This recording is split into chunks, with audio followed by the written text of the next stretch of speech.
আসসালামু আলাইকুম ওয়া রাহমাতুল্লাহ। হ্যালো ভিউয়ার্স, অষ্টম শ্রেণীর শিক্ষার্থী বন্ধুরা, আশা করি ভালো আছো। ম্যাথ রুকিয়ার জোন অনলাইন শিক্ষা বোর্ডের পক্ষ থেকে তোমাদের সবাইকে স্বাগতম। আজকে আমরা তোমাদের তথ্য যোগাযোগ প্রযুক্তি বইয়ের আরেকটি গুরুত্বপূর্ণ ক্লাসে সবাইকে স্বাগতম। চলো আলোচনা শুরু করা যাক। দেখো, শুধু আছে হোয়াইট বোর্ড।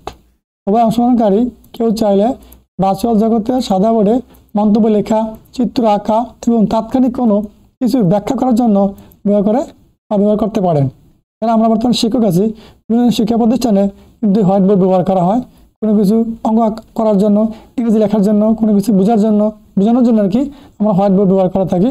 আসলে তোমরা হোয়াইট বোর্ড কী সেটা বুঝতে পারছো। আবার যে কোনো জায়গায় মিটিং হোক, মিটিংয়ের কোনো দিক নির্দেশনা থাকুক কোম্পানির, সেগুলো কি এই হোয়াইট বোর্ডও লিখে বোঝানো হয়। তফসিল যুক্ত সভা, ক্যালেন্ডার, একীকরণ, ওয়েব কনফারেন্সিং অ্যাপ্লিকেশনে মিটিং পরিকল্পনা করা যায়। মানে কি, যেখানে সভা গ্রহণ করে বিশেষ করে মূলত সরকারি কোনো অফিসের কর্মচারীরা অথবা বিভিন্ন কোম্পানির কর্মচারীরা এ ধরনের কনফারেন্সিংয়ে যুক্ত হয়ে থাকেন। বা যারা আমরা শিক্ষক আছি, যারা অনলাইনে শিক্ষকতা করাই বা ক্লাস করাই, তারা কিন্তু এই কনফারেন্সিং অ্যাপ্লিকেশন সফটওয়্যার ব্যবহার করে থাকে। সে কথা এখানে আলোচনা করা আছে। দেখো, সবাই অংশগ্রহণকারীদের সাথে মিটিং লিঙ্ক বিতরণ কাজে সহায়তা করতে প্রায় ব্যবহারকারীরা বিদ্যমান ক্যালেন্ডারের সাথে নির্ধারিত সভা অন্তর্ভুক্ত করে দেয়। তারা বিভিন্ন সভা অনলাইনে যুক্ত হয়, লিঙ্ক আছে, ওই লিঙ্কের মাধ্যমে যুক্ত হতে হয়, সে কথাটা বলছে। ফলে ক্যালেন্ডারের আমন্ত্রণ থেকে সরাসরি মিটিং সফটওয়্যারটি চালু করা যায়। এই মিটিং করার জন্য কি আলাদা সফটওয়্যার আছে।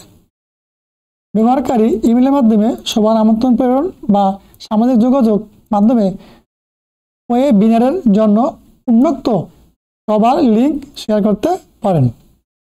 মানে ব্যবহারকারী চাইলে যুক্ত হতে পারবে না, তার জন্য লিঙ্ক থাকতে হবে, ইমেল করতে হবে, তার কাছে ইমেল পাঠাতে হবে অথবা লিঙ্ক পাঠাতে হবে, তাহলে সে যুক্ত হতে পারবে। সবার গোপনীয়তা রক্ষা করা বা এনক্রিপ্ট করা নিরাপদ ওয়েব কনফারেন্সিং সফটওয়্যার সবার গোপনীয়তা রক্ষা করতে বা রক্ষা করে থাকে, এটা বলছে। যে ওয়েব কনফারেন্স সফটওয়্যার আছে যেগুলো সবার কথাবার্তা, মিটিংয়ের সব আলোচনা এগুলো গোপন রাখতে পারে। তাইলেই অনেক গোপন তথ্য থাকে, তার সাথে শেয়ার করা যায় না বা শেয়ার করা যাবে না, এই জন্য গোপন রাখতে হবে। সবার নতুন উপস্থিতির পরিচয় যাচাই করার জন্য ভার্চুয়াল ওয়েটিং রুম বা অনুমোদিত সেটিংসের মাধ্যমে ব্যবস্থা নেওয়া হয়। হ্যাঁ, আমার কাছে একটা লিঙ্ক আসছে, আমি চাই যুক্ত হতে পারবো না, আমাকে এই ভার্চুয়াল ওয়েটিংয়ের রুম আছে, সেখানে অনুমতি লাগবে, সেটিংস আছে, সেটিংসের মাধ্যমে কি যুক্ত হতে পারবো, সে কথাটা বলছে।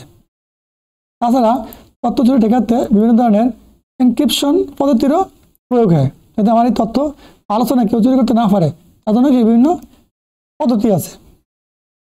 সবার রেকর্ডিং সুবিধা, ওয়েব কনফারেন্সিং সফটওয়্যার MP3 অথবা MP4 ফাইল ফরম্যাটে সম্পূর্ণ সভা অথবা সবার প্রয়োজনীয় অংশে ভিডিও বা অডিও রেকর্ড করার সুবিধা থাকে। যে আমরা সভা করি, সবার প্রয়োজনীয় কি অডিও অথবা ভিডিও MP3 অথবা MP4 ফাইল এগুলো ফরম্যাটে সেভ করা যায়, রেকর্ডিং করা যায়, সে কথাটা বলছে।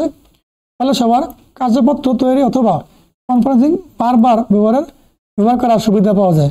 একবারে কনফারেন্স করছি এক গ্রুপের সাথে, এই কনফারেন্সিংটা বা এই ক্লাসটা আমি চাইলে রেকর্ডিং করে রাখলে আরেকটা গ্রুপের সাথে বা আরও মানুষের সাথে এটা কি সুবিধা করতে পারবো, মানে কি তার সাথে প্রচার করতে পারবো, তাদেরকে দেখাতে পারবো রেকর্ডিং লিখে দিলে যে এই ক্লাসটা এই আলোচনা হয়েছিল, এইভাবে ছিল, এগুলো কি আবার অনেক মাধ্যমে বিতরণ করা যাবে। এই যে একটা কনফারেন্সিংয়ের চিত্র দেখাচ্ছে জায়গায়।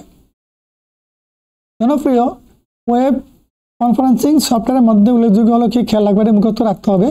Zoom, FaceTime, Facebook Messenger room, তারপর Microsoft team, Cisco Webex, Skype, Google Meet, এগুলো কি উল্লেখযোগ্য। আবার দলগত কাজ আছে, এগুলো রিডিং পারলে পারবা। তারপর আমরা এই সমস্ত কাজের পরবর্তীতে ক্লাস নিয়ে আসবো। আর খেয়াল করে এই সমস্ত কাজ থেকে পরীক্ষা প্রশ্ন আসবে না, প্রশ্ন নিতে রিডিং পারবে, এগুলো থেকে বানায় প্রশ্ন করবে, সেটি তোমাদের জন্য বেটার হবে। তারপর আমরা এই সমস্ত কাজের পাঁচাখানা সমাধান নিয়ে আসবো। পার্ট 4, ব্যবসায়ে তথ্য যোগাযোগ প্রযুক্তির গুরুত্ব। মানে তথ্য যোগাযোগ প্রযুক্তি ব্যবসায়িক ক্ষেত্রে কি ধরনের গুরুত্বপূর্ণ অবদান রাখতে পারে, সেই বিষয়গুলো আলোচনা করছে এখানে। খেয়াল করো, জীবনের অন্য সকল ক্ষেত্রের মতো তথ্য যোগাযোগ প্রযুক্তি বা ICT প্রয়োগ ব্যবসা বাণিজ্যে আমূল পরিবর্তনের সূচনা করেছে। যে কোনো ব্যবসার মূল উদ্দেশ্য থাকে কি, কম সময়ে কম খরচে পণ্য বা সেবা উৎপাদন করা এবং দ্রুততম সময়ে তা ভোক্তার কাছে পৌঁছে দেওয়া। সবাই চাই আমি কম সময়ে কম খরচে পণ্য উৎপাদন করি এবং অল্প সময়ে ভোক্তার কাছে পৌঁছে দিই। এগুলোর জন্যই প্রয়োজন কি তথ্য যোগাযোগ প্রযুক্তি বা আইসিটি। পণ্যের জন্য কাঁচামাল সংগ্রহ থেকে শুরু করে উৎপাদনের কাজে নিয়োজিত কর্মীদের ব্যবস্থাপনা, তাদের দক্ষতার মান উন্নয়ন, উৎপাদন ব্যবস্থাপনা, বিপণন, সবশেষে পণ্য বা সেবার বিনিময় মূল্য প্রাপ্তির ক্ষেত্রে আইসিটি গুরুত্বপূর্ণ অবদান রেখে চলছে। সাধারণভাবে আইসিটি প্রয়োগের ফলে ব্যবসায় নানাবিধ সুবিধা অর্জিত হয়। এছাড়া আইসিটি খরচ কমাতে সাহায্য করে। উন্নত প্রযুক্তি ব্যবহারের ফলে কম সময়ে অধিক কাজ করা যায়, ফলে ব্যবসার খরচ হ্রাস পায়।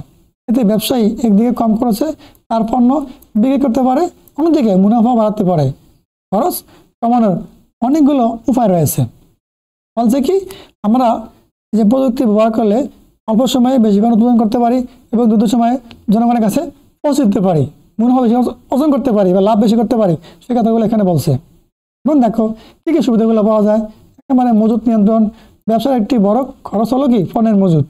বাজার চাহিদার সঙ্গে সঙ্গিত রেখে মজুত নিয়ন্ত্রণ করতে হয়। বিশেষায়িত সফটওয়্যার কৌশল ব্যবহারের মাধ্যমে প্রয়োজনীয় মজুদের হালনাগাদ তথ্য জানা যায়, ফলে সেই অনুযায়ী উৎপাদনের ব্যবস্থা করা যায়। মানে আমি একটা মজুত রাখছি, যদি এটা আমার কাছে সফটওয়্যার হালাত করে থাকে যে আমার মাসে এই কারখানায় এত মন পণ্য লাগবে, চিনি লাগবে, এটা এই তো আমি যে পণ্য তৈরি করি সেই পণ্যের কাঁচামাল লাগবে। এখন যদি আমি কম্পিউটারের মাধ্যমে এরা নোট করে রাখি যে আমার মাসে এত মন লাগে, এত মন আছে, এত মন লাগবে। এখন এই যে কম বেশি এই চাহিদা পূরণ করে কে, ওই আমরা তথ্য নোটবুক দেখলে আমরা বুঝতে পারবো যে আমার এই মাসে এত ঘাটতি আছে, এত মালামাল লাগবে, পণ্য লাগবে, মানে কাঁচামাল লাগবে। আবার কি উৎপাদন ব্যবস্থাপনা। তথ্য যোগাযোগ প্রযুক্তির প্রয়োগের উৎপাদন ব্যবস্থার প্রভূত উন্নতি করা সম্ভব। উৎপাদন স্বয়ংক্রিয়করণ সহ আইসিটি নিয়ন্ত্রিত বিভিন্ন যন্ত্রপাতি ব্যবহার করা হলে কম সময়ে অধিক উৎপাদন করা যায়, তখন খরচ হ্রাস পায়। তাছাড়া কর্মী ব্যবস্থাপনায় তথ্য প্রযুক্তির প্রয়োগ উৎপাদনে গতিশীলতা আনতে সক্ষম হয়। মানে কি তখন আমি এরা বিভিন্ন প্রযুক্তি ব্যবহার করে কাজটা করব, তখন একদিকে সময় কম লাগবে, অন্যদিকে শ্রমিক কম লাগবে। এতে আমার এই কাজের উৎপাদন মানে গতিশীলতা বাড়বে এবং তথ্য প্রযুক্তিরও ব্যবহার বাড়বে। সে কথাগুলো বলছে এখানে। উন্নত যোগাযোগ ব্যবস্থাপনা। মোবাইল ফোন, ইন্টারনেট, স্যাটেলাইট সহ তথ্য যোগাযোগ প্রযুক্তির প্রধান উপকরণ যোগাযোগ ব্যবস্থাকে দ্রুত কার্যকারী করে তুলেছে। এখন দেখো মোবাইল ফোন কী ধরনের ভূমিকা রাখতে পারে। মোবাইল ফোনের মাধ্যমে যে কোনো স্থান থেকে যোগাযোগ করা সম্ভব হয়, ফলে চলতে ফিরতে কিংবা ঘরে বসেও ব্যবসা যোগাযোগ রক্ষা করা যায়। মোবাইল ফোনের কনফারেন্সের মাধ্যমে সুবিধার মাধ্যমে একই সময়ে একাধিক ব্যক্তির সঙ্গে কথা বলা যায়, এমনকি ছবিও দেখা যায়, ফলে দ্রুত সময়ে কাজ সম্পন্ন করা যায়। ফ্যাক্সের মাধ্যমে জরুরি লিখিত তথ্য, ছবি তাৎক্ষণিকভাবে প্রেরণ করা যায়। এসব দেশে ব্যবসা লেনদেনের ক্ষেত্রে ক্রেতা বিক্রেতার স্বাক্ষরের প্রয়োজন হয়, সেখানে ফ্যাক্স গুরুত্বপূর্ণ ভূমিকা রাখে। এরা প্রশ্ন আসতে পারে যে সমস্ত পণ্যের লেনদেনের ক্ষেত্রে ক্রেতা বিক্রেতার স্বাক্ষরের প্রয়োজন হয়, সেই জায়গায় কি গুরুত্বপূর্ণ ভূমিকা রাখতে পারে, ইমেইল, ফ্যাক্স না মোবাইল? এখানে গুরুত্বপূর্ণ ভূমিকা রাখতে পারে কে? ফ্যাক্স। এটা এমসিকিউ আছে, খেয়াল রাখবা। ইমেইলের পুনরূপ কি? Electronic mail. ইমেইল ব্যবসার জন্য খুবই গুরুত্বপূর্ণ, কারণ এর মাধ্যমে দ্রুত তার সঙ্গে লিখিত যোগাযোগ করা যায়, এমনকি পণ্যের ছবি ক্রেতার কাছে পাঠানো যায়। পণ্য সম্পর্কে অন্য কোনো ক্রেতার মূল্যায়ন যদি ইন্টারনেটে প্রকাশিত হয়ে থাকে, তাহলে সেটির লিঙ্কও পাঠানো যায়। হ্যাঁ, অনেক সময় যে একটা পণ্যের মূল্য তালিকা অনলাইনে দেওয়া থাকে, সেই লিঙ্কটা যদি কেউ জানতে চায় আমি পণ্য সম্পর্কে জানবো, তাহলে লিঙ্কটা তার কাছে পাঠিয়ে দিলে সেই লিঙ্কে ঢুকে ওই পণ্যের সব কিছু জানতে পারে। কোয়ালিটি কী, গুণগত মান কী, দাম কত, তৈরি কত সালে, কোন কোম্পানি, বিস্তারিত জানতে পারে। শিক্ষার্থী বন্ধুরা, আজকের ক্লাসটা খুবই গুরুত্বপূর্ণ। তোমার শেষ পর্যন্ত মানুষ সহকারে দেখো, আর তোমাদের সকল বিষয়ে ধারাবাহিক ক্লাস আমাদের এই ম্যাথ এডুকেশন ইউটিউব চ্যানেলে পেয়ে যাবা। সেখান থেকে দেখে নাও আর আমাদের সাথে থাকো।